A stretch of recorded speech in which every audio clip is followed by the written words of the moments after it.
बोलो श्री गिरिराज महाराज की जय।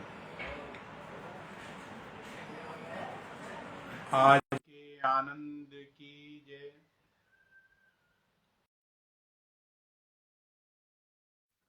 अजन्मा के जन्म हमारे आराध्य प्राणाधार श्री कृष्ण के जन्मोत्सव की बहुत बहुत बधाई, हार्दिक शुभकामनाएं। हम आप सब आज के दिन ज्यादातर लोग व्रत रहते हैं, उपवास करते हैं। उपवास का मतलब उपमाने नजदीक, वास का मतलब रहना। भगवान के नजदीक रहना ही उपवास है। तो सब लोग आज अपने घर में, अपने मन में भगवान श्री कृष्ण को बुलाने के लिए हम आप सब लोग बैठे हुए हैं, आज एकत्रित हैं। आज वह दिन है कि प्रत्येक श्री कृष्ण भक्त, प्रत्येक वैष्णव चाहता है कि ठाकुर जी हमारे जीवन में आ जाएं, भगवान का प्रागट्य हमारे यहाँ हो। घर में, ब्रिज में तो प्रत्येक घर में, क्या सभी वैष्णव आजकल तो बाल कृष्ण की सेवा अपने घर में पधराते हैं, तो सब आज प्राकट्य का उत्सव मनाएंगे। भगवान का जन्म हमारे जैसा जन्म नहीं है। हमारा जो जन्म है शुक्र इत्यादि से अथवा प्रारब्ध कर्मों के अनुसार हमारा जन्म होता है। भगवान का जन्म प्रारब्धवश नहीं, स्वेच्छानुसार है। प्रभु अपनी इच्छा से लीला करने के लिए जन्म लेते हैं। और शुक्र द्वादशी ने चिन्मय ठाकुर जी का जन्म है। भागवत जी में कहते तम अद्भुत बालकम, अद्भुत बालक हुआ वसुदेव जी के सामने। अद्भुत क्यों हुआ कि साधारण बालक जो होते हैं वह 2 हाथ के होते हैं, वह 4 हाथ लेकर के आए। साधारण बालक रोते हुए आते हैं, वह मुस्कुराते हुए आए।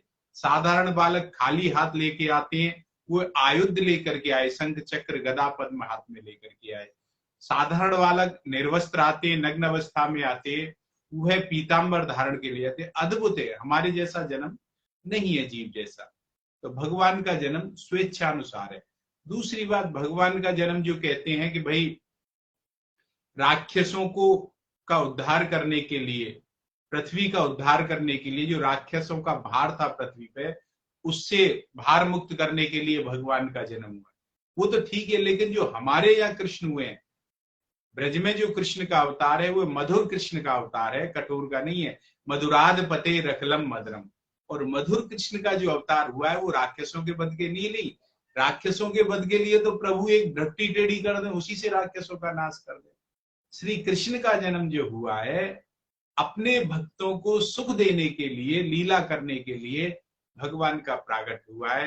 तो श्री कृष्ण अपने जनों को, अपने भक्तों को सुख देने के लिए अवतार लेते हैं। अब भगवान आएंगे कैसे, कहाँ आएंगे? तो हमारे हृदय को हम इतना पवित्र बनाए कि आज जो हमारा हृदय का जो भवन है ये मंगल भवन हो जाए, प्रभु के प्रागट्य के आने के लिए स्थान बन जाए। अब ठाकुर जी आते कैसे हैं?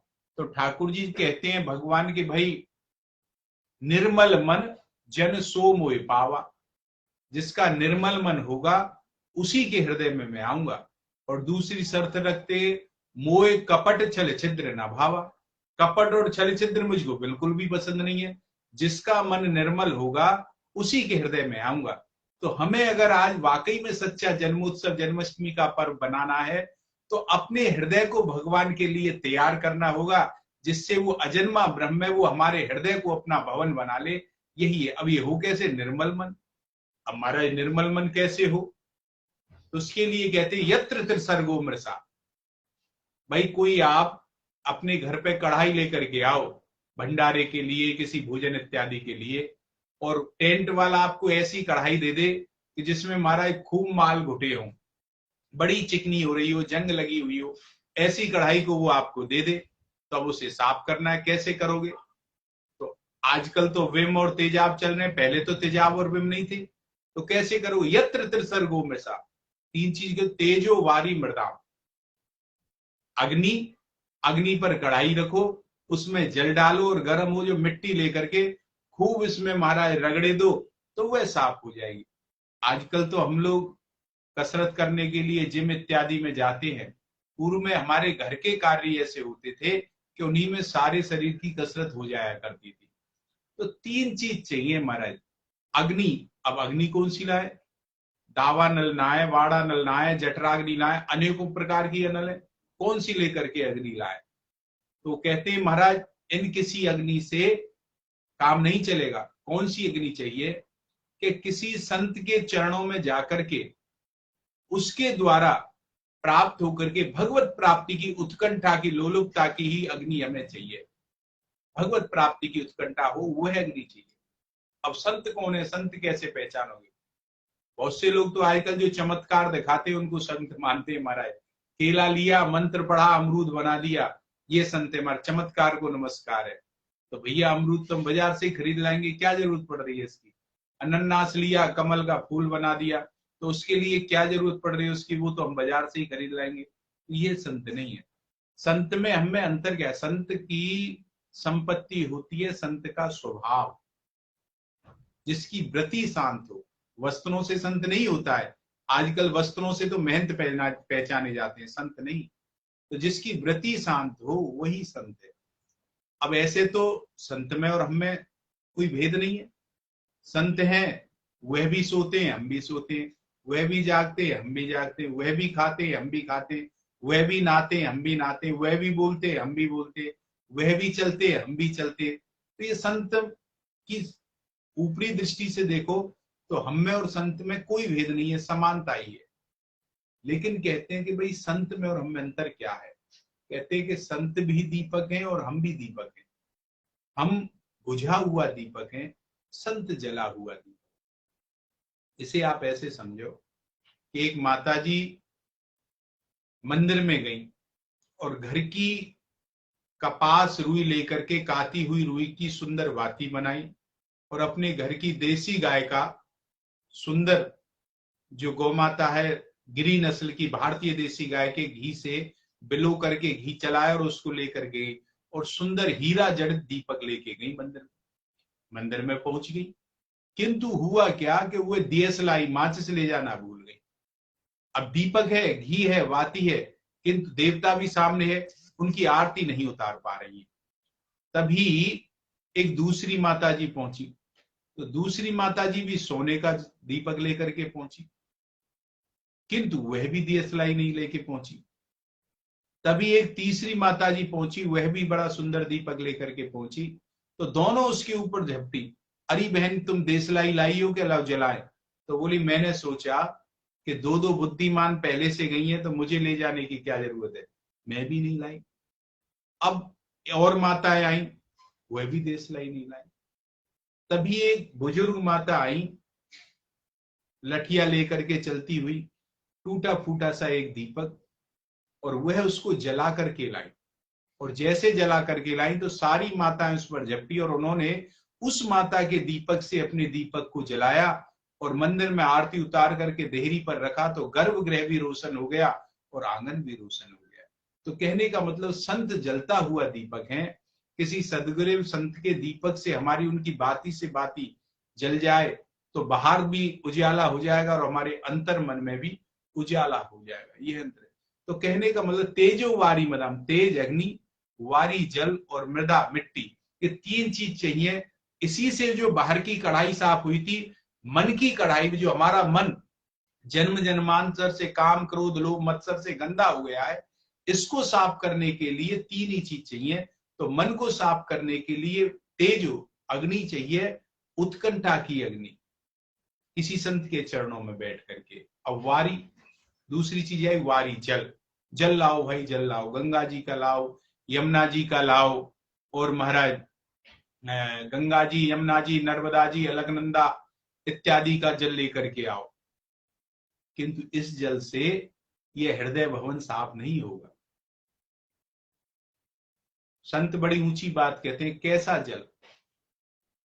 सज्जनता का जल, सरलता का जल। और एक बड़ी बात कहते हैं कि भाई शर्म का जल जिसके नेत्रों में हो, वह जल चाहिए। वह जब जल लाएंगे उससे होगा। एक बार एक भक्त ने कहा भगवान से कि हे भगवान आप हमारे घर पर पधारो। भगवान बोले भाई हम तो क्षीर सागर में रहते हैं, जल में रहते हैं, तो हमारे लिए जल की व्यवस्था है तुम्हारे पास? तो उस भक्त ने कहा महाराज टंकी है खूब 3000 लीटर की, उसमें आप पधारो। भगवान बोले वाह भाई वाह, हम अपना क्षीर सागर छोड़ के तेरी टंकी में रहने आएंगे। तो बोला भगवान एक काम करता हूँ, आपके लिए आंगन में एक स्विमिंग पूल बनवा देता हूँ। भगवान बोले वाह, हम अपने पूल को छोड़ करके तेरे पूल में आएंगे। तो भक्त बोला प्रभु सिंधु बनाने की तो मेरी सामर्थ्य नहीं। भगवान बोले बेटा सिंधु बनाने की मैं कह भी नहीं रहा हूं, केवल एक भाव का बिंदु नेत्रों का गिर जाए वही मेरे लिए पर्याप्त है, उसमें सारा जगत डूब जाएगा। तो नेत्रों में भाव का भक्ति का जल हो, ये चीज है। अब मृदाम मिट्टी, कौन सी मिट्टी चाहिए भाई, मिट्टी लाओ महाराज। देखो दूसरी बात, मिट्टी पे चले उससे पहले, अग्नि सबल है, अग्नि में गुरुत्वाकर्षण प्रभाव नहीं डालता, अग्नि का गमन ऊर्ध्व है, ऊपर की तरफ अग्नि जाती है। आप मोमबत्ती लेकर के उसको कितना भी टेढ़ी कर लो उसकी लौ ऊपर ही जाएगी। तो अग्नि सबल है और जल सजल है, सरल है। जल में सरलता है, अग्नि में सबलता है। जल आप कितना भी समान स्थल पर छोड़ दो उसमें भी वह ढलान ढूंढी लेता है। तो अग्नि के बाद में ही, सबलता के बाद में ही सरलता की शोभा है। और यदि आप में सबलता नहीं है केवल सरलता है तो वो हास्यास्पद बन जाएगी। इसे आप ऐसे समझो, किसी एक पहलवान, गामा पहलवान मान लो, हिंद केसरी, उत्तर प्रदेश केसरी, हरियाणा केसरी, ऐसा पहलवान, उसके सामने एक बड़ा दुर्बल पतला व्यक्ति आके खड़ा हो गया और उसने कहा ए देख मुझसे कह मत देना। पहलवान से कह रहा है दुबला पतला व्यक्ति, नहीं तो मैं तुझे छोड़ूंगा नहीं, मेरे सामने खड़ा मत हो, मैं तुझे छोड़ूंगा नहीं। तो पहलवान ने उसमें एक तमाचा मारा और वो घूम गया सारा। अब घूम के जैसे ही वो रुका तो बोला अच्छा तूने मुझे सच्ची में मारा? बोले हाँ मारा। सच्ची में मारा? बोले हाँ मारा। सच्ची में मारा? बोले हाँ मारा। तो हाँ मजाक मत करना, सच्ची में मारा तो कोई बात नहीं है, मजाक मुझे पसंद नहीं है, मजाक करता तो मैं तेरे दांत तोड़ देता। अच्छा चलता हूं फिर मिलेंगे, चला गया। तो सबलता के बिना सरलता हास्यास्पद हो जाती है। सरलता की शोभा तभी है जब आप में सबलता हो, तो ही सरलता की शोभा है। तो ऐसे ही करके जल, नेत्रों का जल, भाव का जल चाहिए। मृदाम मिट्टी, अब मिट्टी कौन सी चाहिए महाराज? बालू मिट्टी लाओ महाराज, काली मिट्टी लाओ, भूड़ा मिट्टी लाओ, ये मिट्टी नहीं महाराज। गुरुजन के, संतों के चरण की रज मिल जाए तो वही मिट्टी है महाराज। हनुमान चालीसा में हम सुनते हैं पहले ये, श्री गुरु चरण सरोज रज निज मन मुकुर सुधा। श्री गुरु चरण सरोज, सरोज कहते हैं कमल को, गुरु जी के चरण को कमल की उपमा दी है। तो उनकी जो मृदा है, जो हमारा मन है, देखो खुद सामने वाले को देखने के लिए नेत्रों की आवश्यकता है, किंतु खुद को देखना हो तो आईने की आवश्यकता है, शीशा की आवश्यकता है। और शीशा जब गंदा हो गया तो उसे साफ कैसे करें? मिट्टी से निर्मल हो जाएगा, तभी हम अपनी शकल देखेंगे। तो गुरु चरणों की रज हमें मिल जाए तो ये मन साफ हो जाएगा। तेरो तेजो वारी मृदाम, ये तीन चीज हमें मिलके, इन तीन चीजों से हम जब अपने मन के भवन को साफ कर लेंगे तभी प्रभु हमारे हृदय में आएंगे। तो आप जो लोग आज के दिन श्री कृष्ण जन्माष्टमी के दिन भगवान अवतार लेंगे और अवतार भगवान को अपने हृदय में, अपने मन के भवन में जो मंगल भवन हो जाए, जो आज हमारा हृदय का भवन है, वह तभी होगा जब इसे निर्मल करेंगे। भगवान ने शर्त लगा दी है जो मैंने पहले बोला कि निर्मल मन जन सो मोहि पावा। अगर ठाकुर जी का अवतार अपने हृदय में कराना है, अपने आज भगवान को बुलाना है, तो निर्मल मन करना होगा।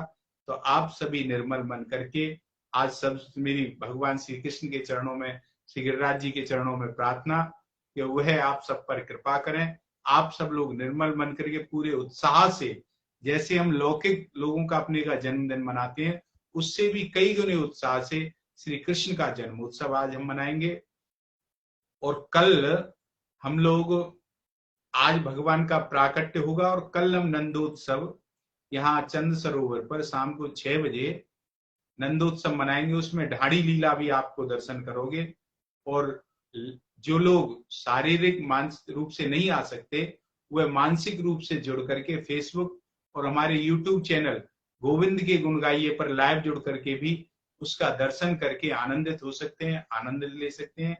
जय श्री कृष्णा, जय गिरिराज जी। उन्हें आप सभी को आज के पावन पर्व श्री कृष्ण जन्माष्टमी की बहुत बहुत बधाई, शुभकामनाएं।